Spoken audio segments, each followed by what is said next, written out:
Nifty का spot का daily का चार्ट लगाया हुआ है। अगर आप देखोगे तो यहाँ पर आपको दिखाई देगा मंडे के सेशन में मार्केट में एक अपसाइड का ओपनिंग दिखाया और ऊपर की साइड में जो रेजिस्टेंस लेवल था वो रेजिस्टेंस लेवल को मतलब 40,840 के लेवल को मार्केट ने टच करके वहां पर ही क्लोजिंग दे दिया है। तो कुछ पॉइंट के ऊपर आपको फोकस करना पड़ेगा। तो पॉइंट नंबर 1 यहाँ पे जो आता है ये वो डेली चार्ट के एनालिसिस से ये निकल के आता है कि ऊपर की साइड पे जो रेजिस्टेंस है जहां से मार्केट ने एक स्ट्रॉन्ग डाउन ट्रेंड स्टार्ट हुआ था एग्जैक्टली उसी पॉइंट को टच करके मार्केट में ऊपर में क्लोजिंग दे दिया है। तो ऊपर की साइड में मार्केट में यहाँ पर शॉर्ट पोजीशन बचने की गुंजाइश पैदा हो चुकी है।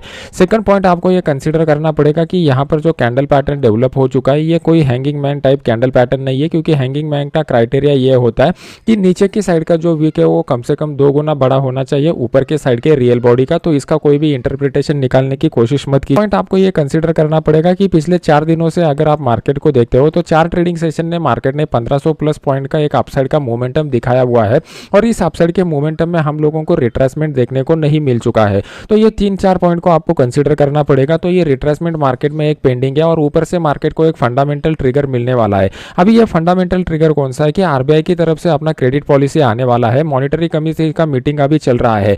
तो ये जो क्रेडिट पॉलिसी आने वाला है यहाँ पे इंटरेस्ट रेट में किस तरीके का डिसीजन होता है, ये फंडामेंटल ट्रिगर आने वाला डिसीजन मोड मार्केट में दे देगा कि मार्केट इस ट्रेंड लाइन को ब्रेक करके अपसाइड के मोमेंटम को कंटिन्यू रखेगा या फिर इस रेजिस्टेंस जोन को रिस्पेक्ट करके दोबारा डाउनसाइड का मोमेंटम दे देगा।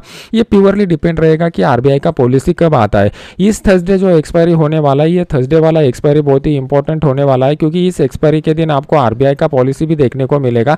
मतलब मॉर्निंग सेशन में हम लोगों को 10 बजे के बाद जो पॉलिसी आ जाएगा वो ट्रिगर की तरह काम करेगा और बढ़िया जैकपॉट का ट्रेड भी देखने को मिल सकता है। अभी कल के दिन क्या अपॉर्चुनिटी कहां पे मिलेगा ये समझने की कोशिश करते हैं। अगर मार्केट इसी जोन में कहीं पे ओपन होता है तो मार्केट इसी रेंज बाउंड जोन को कंटिन्यू रखेगा, क्योंकि बड़ा प्लेयर जो है वो ट्रिगर के पहले कोई भी डिसीजन आने से पहले कोई बड़ा पोजीशन लेने की प्रोबेबिलिटी बहुत ही कम दिखाई दे रही है। तो हम लोगों को 15 मिनट की साइड में नेक्स्ट टारगेट जो निकल के आ रहा है वो 40,840 के करीब का निकल के आ रहा है, क्योंकि ये डेली चार्ट के ऊपर एक इंपॉर्टेंट रेजिस्टेंस लेवल निकल के आ रहा था। मार्केट ने इस लेवल को ब्रेक करने के बाद बहुत टाइम यहाँ पर स्पेंड किया और फिर उसके बाद दोबारा एक रेक्टेंगल पैटर्न बनाया और इस रेक्टेंगल पैटर्न को ब्रेक करने के बाद अपना जो टारगेट का लेवल है ये टारगेट के लेवल को यहाँ पर अचीव कर दिया है। अभी कल के दिन बेस्ट ट्रेडिंग अपॉर्चुनिटी कहाँ पे मिलेगा? कल अगर मार्केट इसी जोन में ओपन हो जाता है तो मार्केट यहाँ पर रेंज बाउंड रहने की प्रोबेबिलिटी रहेगी। तो इस रेंज बाउंड जोन में हम लोग ट्रेड करना अवॉइड करेंगे। हमारे लिए बेस्ट ट्रेडिंग अपॉर्चुनिटी कब आ जाएगा? जब मार्केट इस ट्रेंड लाइन को ब्रेक करेगा तो हमारे लिए बेस्ट ट्रेडिंग अपॉर्चुनिटी यहाँ पर डेवलप हो जाएगा। ये जो ट्रेंड लाइन मैंने आपके सामने ड्रॉ किया हुआ है ये बहुत ही इंपॉर्टेंट सपोर्ट की तरह काम करेगा। मार्केट इस ट्रेंड लाइन को सपोर्ट लेके ऊपर जाने की प्रोबेबिलिटी है, लेकिन इस सपोर्ट को अगर मार्केट डाउन साइड की तरफ ब्रेक करता है तो उस केस में हम लोग 40,800 का जो पुट है वो 40,800 के पुट को यहाँ पर बाय कर सकते हैं। इस केस में हमारा जो स्टॉप लॉस निकल के आ जाएगा, यहाँ पर मार्केट जो भी कुछ स्विंग लो बनाएगा एज ए स्टॉप लॉस की तरह हम लोग यूज कर सकते हैं। और नीचे की साइड में 40,680 का जो लेवल आ रहा है ये हमारे लिए एज ए टारगेट लेवल निकल करके आ रहा है। मतलब यहाँ पे ऑलमोस्ट 140 पॉइंट का मोमेंटम हम लोगों को डाउन साइड में देखने को मिल सकता है। मार्केट अपसाइड को कब रिज्यूम कर सकता है? मार्केट में यहाँ पर जो रेंज बाउंड जोन डेवलप हो चुका है इसी रेंज बाउंड जोन को मार्केट अगर कुछ टाइम के लिए और कंटिन्यू रखता है और फिर इस अपसाइड के लेवल को ब्रेक करता है तो यहाँ पे अपसाइड का मोमेंटम होने की प्रोबेबिलिटी है। लेकिन एक बात याद रखिए कि मार्केट ने कंटिन्यूअसली बहुत बड़ा 1500 पॉइंट का अपसाइड का मोमेंटम दिया हुआ है और इस 1500 पॉइंट के मोमेंटम के बाद अभी मेरे लिए फ्रेश एंट्री लेना बड़े क्वांटिटी के साथ थोड़ा डिफिकल्ट रहेगा। तो बाय का अपॉर्चुनिटी आएगा तो मैं यहाँ पे मेरा जितना भी क्वांटिटी रहेगा उससे आधे क्वांटिटी के साथ मैं ट्रेड करना प्रेफर करूंगा।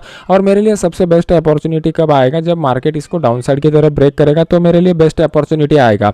जब मार्केट में हर कोई बोलता है कि मार्केट में अप ट्रेंड डेवलप हो चुका है, बॉटम फॉर्मेशन हो चुका है, तभी उसी टाइम के ऊपर अगर हम लोगों को कोई अच्छा खासा सेल का सिग्नल मिल जाता है तो उस सेल के सिग्नल में ट्रैपिंग अच्छे तरीके से हो जाता है और वहां पर ट्रैपिंग में एक अच्छा खासा बाइंग का अपॉर्चुनिटी पुट की साइड में डेवलप हो जाएगा, जो एक बड़ा जैकपॉट ट्रेड हम लोगों को दे सकता है। अभी निफ्टी का मैंने कल के वीडियो में आपको बता दिया है कि निफ्टी में जो रेंज बाउंड जोन डेवलप हो चुका है, इस रेंज बाउंड जोन में ऊपर की साइड में मार्केट यहाँ पे कंसोलिडेट करके अपसाइड के लेवल को ब्रेक करेगा 17,420 के, तभी हम लोगों को बाइंग का अपॉर्चुनिटी मिलेगा। नीचे की साइड में फिलहाल के लिए यहाँ पे कोई बाइंग का अपॉर्चुनिटी मुझे नहीं दिखाई दे रहा है। बैंक निफ्टी में जो है वो क्लासिकल हैंगिंग मैन पैटर्न नहीं फॉर्मेशन हो चुका है, लेकिन निफ्टी में डेली चार्ट के ऊपर एक अच्छा खासा हैंगिंग मैन फॉर्मेशन हो चुका है। तो इसको किस तरीके से ट्रेड करना है ये भी हम लोगों को समझना पड़ेगा। डेली चार्ट के ऊपर अगर हम लोग जाते हैं तो डेली चार्ट में आपको बहुत सारी बातें यहाँ पर क्लियर हो जाएगी कि मार्केट ने एक अच्छा खासा अपसाइड का मोमेंटम मोमेंटम दिखाने के बाद ये हैंगिंग मैन हम लोगों को इंडिकेट कर रहा है कि मार्केट में आइदर यहाँ पे एक रिट्रेसमेंट वाला दिन आ सकता है या फिर मार्केट यहाँ पर रेंज बाउंड रहने की प्रोबेबिलिटी ज़्यादा बन के आ रही है। और इस रेंज बाउंड की प्रोबेबिलिटी को हमारा आरबीआई का जो क्रेडिट पॉलिसी का ट्रिगर है ये भी सपोर्ट कर रहा है। प्लस अगर आप देखोगे तो ओपन इंटरेस्ट का डेटा कंपैरेटिवली कम जनरेट हुआ है, तो ये भी हमें इंडिकेट करता है कि बड़े प्लेयर बड़ा क्वांटिटी के साथ पोजीशन नहीं उठा रहे हैं। तो कल का दिन थोड़ा वेट एंड वॉच की मोड में रहना प्रेफर कीजिएगा।